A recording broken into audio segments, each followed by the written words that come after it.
El siguiente programa es financiado por la Autoridad Nacional de Televisión, con recursos del Fondo para el Desarrollo de la Televisión.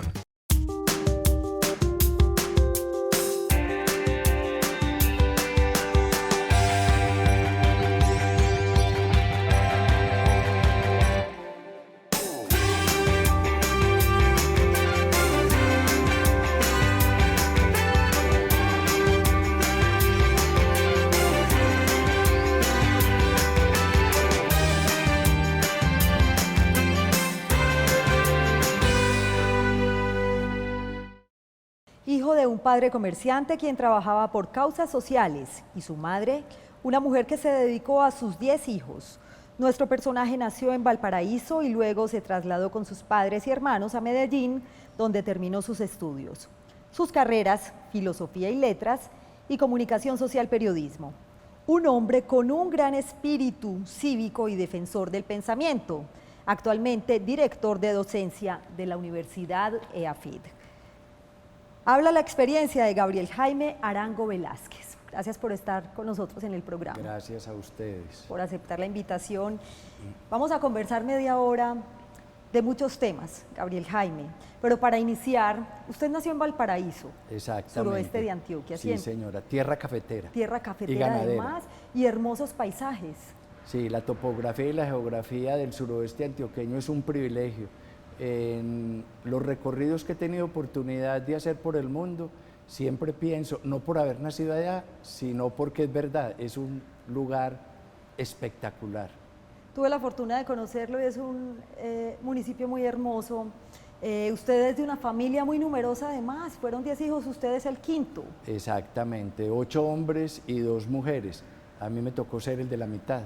¿Y cómo transcurre esa infancia en Valparaíso? Porque luego se trasladan a Medellín. Sí, la infancia fue muy linda y muy segura por la vida familiar, pero en un contexto muy tenso y muy triste que fue la violencia política liberal conservadora. Para mí la niñez está llena de esas imágenes de los desplazados, de los muertos, de la gente víctima de la violencia, de la desposesión de la tierra a la fuerza y de muchos miedos, porque día y noche estábamos amenazados por esas circunstancias. ¿Su padre trabajaba por causas sociales en ese entonces? Sí, él era comerciante y también tenía unas fincas de café y de ganado en su familia, pero su actividad principal eran las causas sociales y militaba en el gaitanismo, era muy cercano a Jorge Eliezer Gaitán y eso derivó sobre él parte de esa persecución que se hizo por los años 48 y sucesivos, y fue la causa para que nos tuviéramos que venir a Medellín, como decimos hoy, por desplazamiento a buscar un poco de mayor seguridad. ¿Y de alguna manera eso lo marcó? Sí, mucho, porque fue una niñez que después se volvió adolescencia y juventud con la comprensión de los problemas sociales, con la comprensión de los problemas políticos. Lógicamente en mi casa se hacían reuniones de esa índole y se abordaban desde los problemas de las cosechas cafeteras, el precio del café, los asuntos políticos de gobernabilidad, se analizaban los textos y en mi casa nos mandaban a dormir cuando empezaban esas tertulias, pero se hacían en la mesa del comedor, que tenía un mantel que caía hasta el suelo. Yo traía la almohada y me acostaba debajo para poder oír. Y tiene una anécdota además muy particular con un reloj. Se la contaba a un amigo del canal, y es que mi madre, yo le oía decir con mucha frecuencia a mi papá que se retirara de la política, sí, que no siguiera haciendo el trabajo social que hacía de defender a veces las causas que parecían perdidas y de estarle ayudando a la gente de menos recursos económicos. Y que además le traía problemas. Claro, porque en cualquier momento nos iban a matar. Y la expresión que ella utilizaba es: a la hora menos pensada nos van a matar. Yo estaba tan niño, no conocía el reloj todavía, pero había en mi casa un reloj de péndulo y ese reloj tenía un horario que daba las horas de la 1 a la 24 y era rojo. Y como yo veía las escenas de violencia y veía los muertos que traían al pueblo, yo pensaba que ese reloj con esa aguja roja tenía que dar la hora en que nos iban a matar. Y era espantoso. Me imagino. Gabriel Jaime, es usted un educador que ha promovido además importantes procesos educativos y culturales en Antioquia y también a nivel nacional. Hablemos un poquito de esa experiencia. Bueno, yo he tenido la oportunidad que el gobierno antioqueño y el Ministerio de Educación y algunas empresas privadas como la Caja de Compensación Confenalco y últimamente la Universidad de AFIT me han brindado la oportunidad de trabajar en lo que me parece que es lo más importante de mi vida y es promover la educación y la cultura, buscando que los beneficios de estas dos áreas de la vida social sirvan de fundamento para el desarrollo humano de todas las personas. Y entonces he tenido la oportunidad de servir por muchos años a esa causa. Y actualmente como director de docencia de la Universidad de AFIT, muchos años vinculado además al tema de la docencia en diferentes facultades, en la Universidad de Antioquia, Sí. en la Universidad Pontificia Bolivariana, en la Universidad de Medellín. Mientras trabajaba en la Secretaría de Educación de Antioquia, impulsando la dirección de currículos, los medios educativos, la transformación científica de la educación y fomentando la cultura en la dirección de cultura, extendía la jornada laboral para ayudarle a las universidades a formar los maestros que se formaban en la Universidad de Antioquia, en la Bolivariana, en la Universidad de Medellín. Y ahora tengo la fortuna de trabajar en EAFIT al amparo del doctor Juan Luis Mejía, acompañándolo en esa tarea titánica que él tiene de hacer de esa universidad un referente nacional, y me confió algunas responsabilidades en la dirección de la docencia, los enfoques curriculares, la formación del profesorado, la relación profesor-alumno, el uso de las pedagogías, en fin, lo que puede ser el aporte de la filosofía educativa y de las políticas educativas para hacer de una institución lo que la sociedad espera que sea. Muy bien, usted estudia filosofía y letras y posteriormente estudia comunicación social, periodismo. Así fue. En la Universidad de Antioquia, filosofía y letras en la Universidad Pontificia Bolivariana. Después de la siguiente pausa, Gabriel Jaime, vamos a hablar un poco de esa motivación. ¿Por qué decide estudiar filosofía y letras? ¿Qué lo motivó? Y luego estudiar comunicación social. Además fue rector también de una institución educativa. Habla la experiencia de Gabriel Jaime Arango Velázquez. Ya volvemos. Yo creo que la educación solo es proceso de calidad si está inspirada y enraizada en la cultura.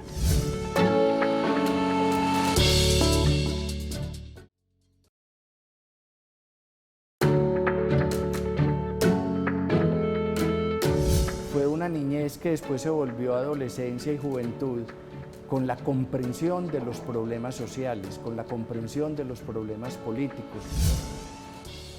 Antes de ir a la pausa, Gabriel Jaime, hablábamos de ese proceso de formación. Primero estudió filosofía, luego comunicación social, periodismo en la Universidad de Antioquia.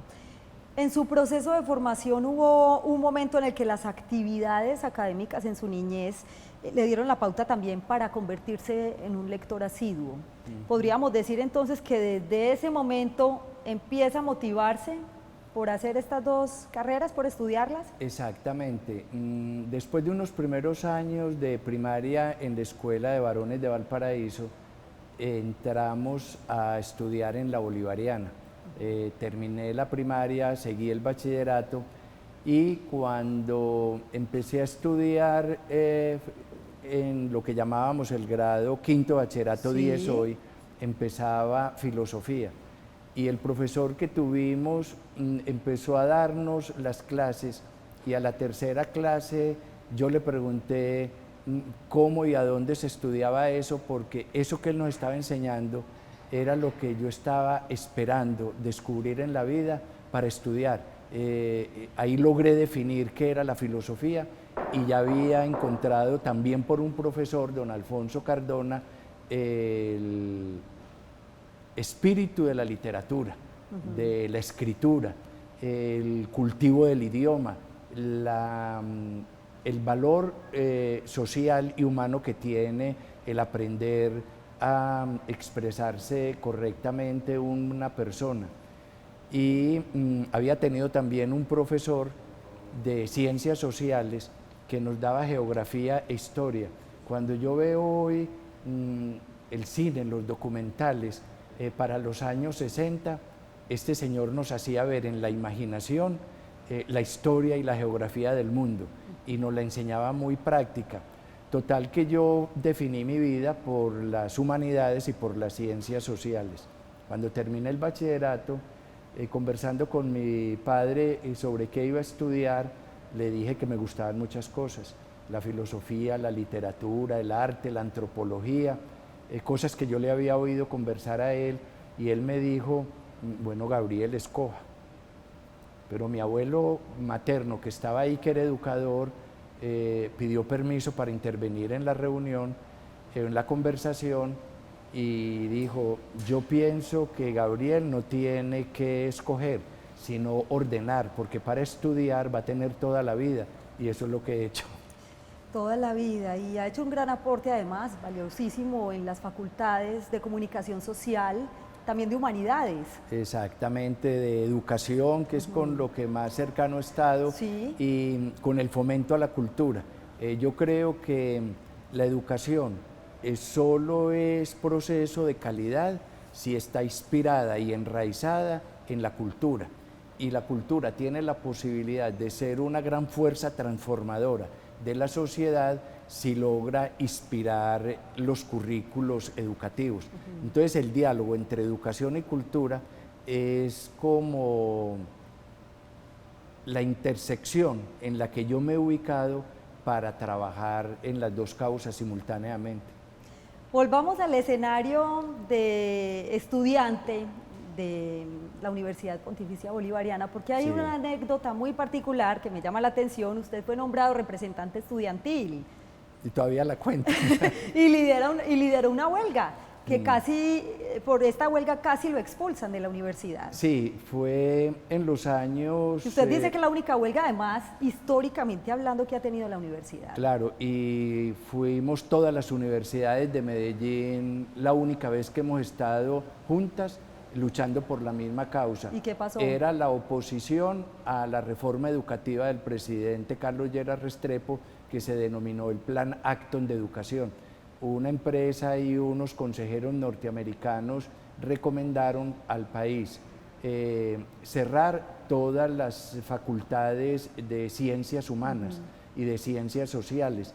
Prohibían entonces la filosofía, el trabajo social, la sociología, la psicología, porque consideraban que ahí era donde se formaban los intelectuales y el pensamiento que sometía a crítica el establecimiento. Y si no lo hacían, entonces el gobierno amenazó con que le quitaría los auxilios que en esa época le daban a las universidades. A nosotros nos pareció eso una afrenta al desarrollo del pensamiento, al desarrollo de la cultura, a la libertad de educación, y entonces protestamos, hicimos esa huelga, y curiosamente ese plan no se pudo llevar a la práctica, salvo en algunas universidades públicas que lógicamente el gobierno impuso la obligación. Pero hay una cosa más linda que la anécdota para mí de haber participado en eso y que me descubrió el liderazgo que podía tener en las causas de la educación y la cultura. Y es que los estudiantes de Derecho de la Bolivariana, que tenían una formación más conservadora que la que teníamos los de Filosofía, me dijeron que me iban a echar de la universidad, que eso me iba a costar la permanencia en la universidad, y sin embargo yo lo hice. Y efectivamente, al otro día, después de la gran marcha por toda la ciudad protestando, cuando llegué me dijeron que me estaban buscando de la rectoría y que me presentara.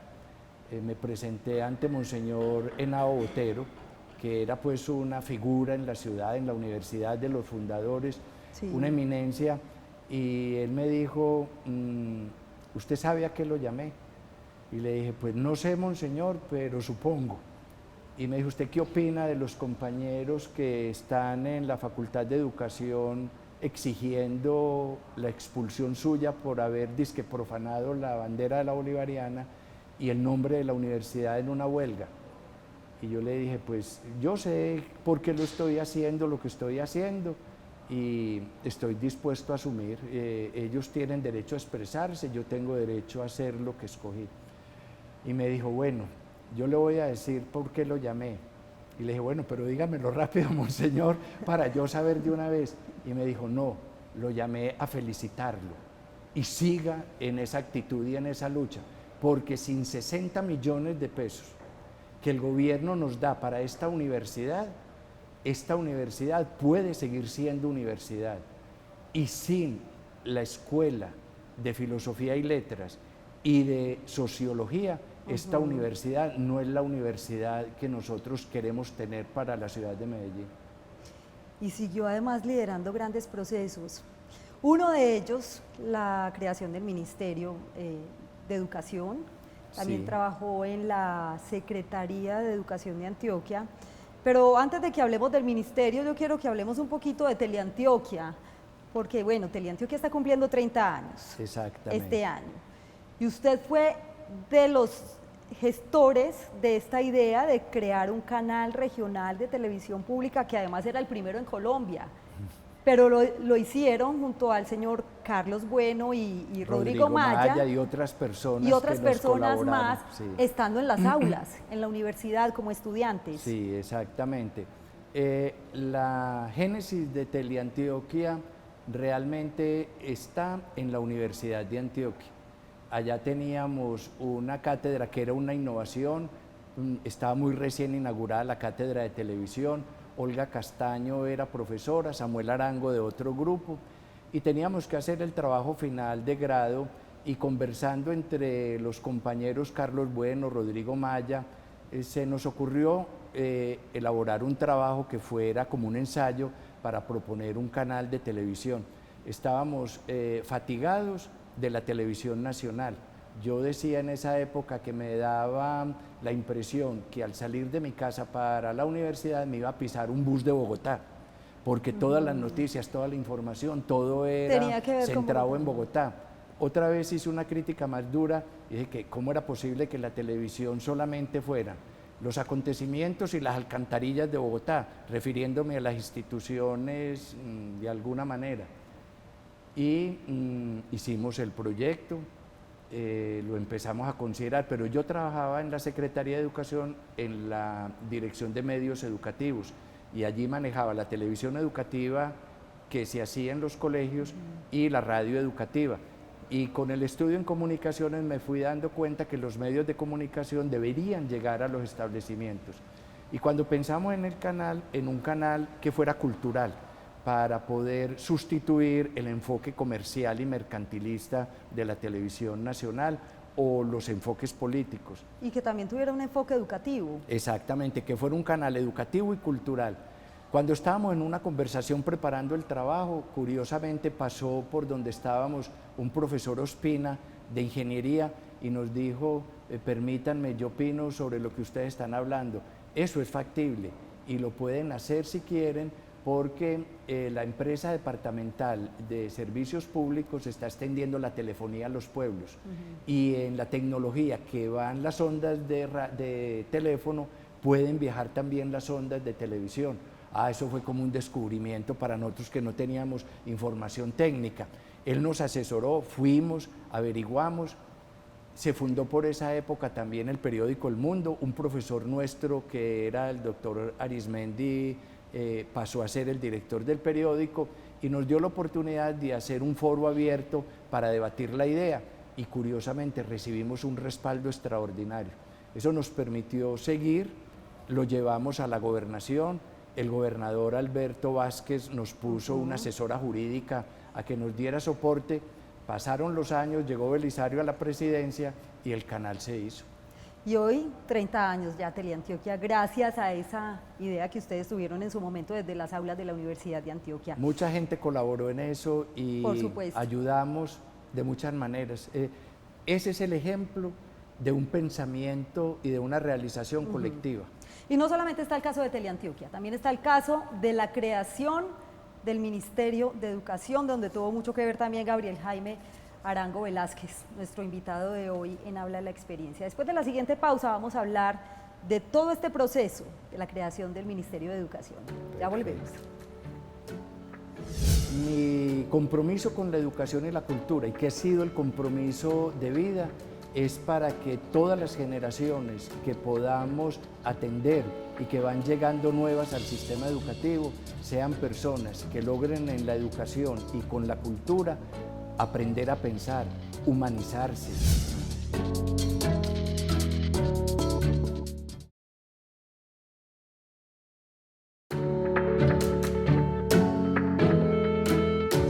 La génesis de Teleantioquia realmente está en la Universidad de Antioquia. Se nos ocurrió elaborar un trabajo que fuera como un ensayo para proponer un canal de televisión. Estábamos fatigados de la televisión nacional.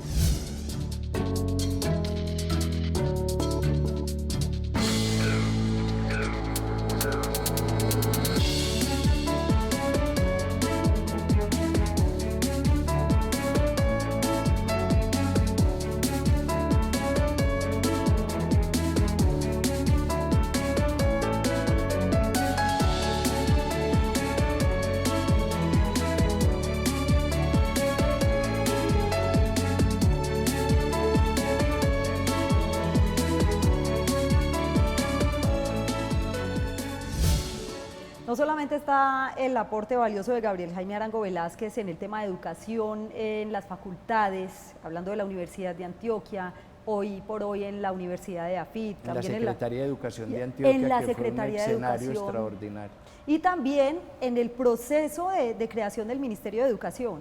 Sí. En los años 80, Antioquia tuvo un movimiento cultural muy importante donde se formularon las bases para el plan de cultura de Antioquia, con la gobernación del doctor Nicanor Restrepo, Martelena Bravo, una gran educadora y promotora cultural, y muchas otras personas. Se reestructuró la dirección de cultura del departamento con la emulación con Colcultura. Y era Antioquia un referente en el trabajo cultural, en la memoria cultural, en la preservación del patrimonio, en el fomento de las artes. Y estaba la campaña electoral del presidente Samper. Él vino a Medellín y hablaron de esa experiencia que tenía el departamento.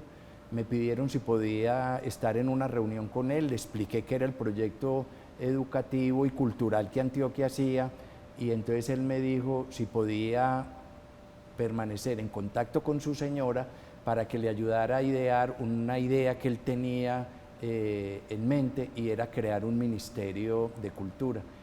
En donde yo trabajaba en ese entonces, que fue con FENALCO, me dieron el tiempo para dedicarme a idear, a estructurar, a justificar y a defender esa idea, que no fue fácil porque había muchos amigos, pero había también personas que observaban con mucho cuidado, como Gabriel García Márquez, los riesgos de institucionalizar la cultura. Nosotros hicimos todo lo contrario, pensamos qué papel le corresponde al Estado frente a la cultura y qué no debe el Estado intervenir en cultura. Y encontramos la expresión de un gran ministro de Cultura francés que decía que el papel del Estado era apoyar sin intervenir, y bajo esa pauta hicimos el proyecto, que ya mucha otra gente se le sumó, entre ellos una persona pues con quien yo trabajo hoy, el doctor Juan Luis Mejía, y muchos otros en Bogotá. ¿Podemos, Gabriel Jaime, resumir toda esa experiencia en una frase muy suya, que es aprender a pensar? Sí. ¿Cuál es el legado? Mi compromiso con la educación y la cultura, y que ha sido el compromiso de vida, es para que todas las generaciones que podamos atender y que van llegando nuevas al sistema educativo sean personas que logren en la educación y con la cultura aprender a pensar, humanizarse, socializarse, culturizarse, porque el salto de la naturaleza a la humanidad lo da es la cultura. Gracias, Gabriel Jaime, por acompañarnos y por compartir toda esta experiencia con los televidentes de nuestro programa. Con mucho gusto, y a ustedes muchas gracias, a los televidentes muchas gracias. Hoy habló la experiencia de Gabriel Jaime Arango Velázquez. Nos vemos en una próxima oportunidad. Hasta pronto.